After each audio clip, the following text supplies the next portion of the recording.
Hej med jer. Mit navn er Peter Kilmos. Jeg er skoleleder på Bosagerskolen.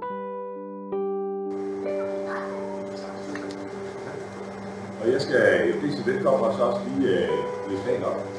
Og først og fremmest, super fedt at se jer, og super fedt at se jer, hvilken kraft I har stående på bordet for alt det her. Det her hedder en toolcamp, og en toolcamp det er sådan en, hvor man sidder og nørder igennem og leger med nogle ting. Og så er der også så det der er for at vinde nogle ting, så også et konkurrenceelement. Men først og fremmest så gælder det for jer at prøve bare at sætte så meget ind på maskinen, som I kan. Fordi når man er i gang med at udforske og i gang med at lære ting, så lærer man rigtig, rigtig meget. Og når så har gjort det, så er det allervigtigste, det er, at I ser, hvad alle de andre har lavet. Fordi det kan godt være, at du har lavet en helt vildt fedt omkring en app, du har fundet, som kan noget specielt. Hvis ingen af de andre ved det, så er det ikke så sjovt. Hvis alle ved det, så er det rigtig, rigtig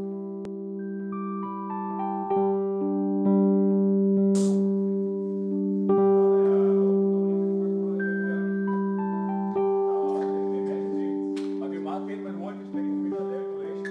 Det kan du også sagtens være.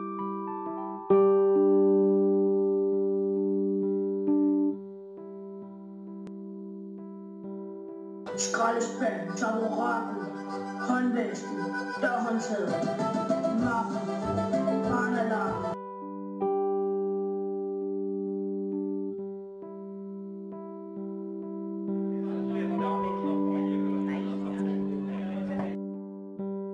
Men der kriteriet, det kriteriet for at vinde, det var rigtig, rigtig sjovt og totalt gang i den. Så der er ikke nogen tvivl om, skolens opfinder har vundet. Ja!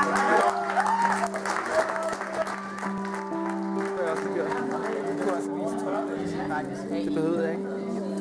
Det var en del af aftalen.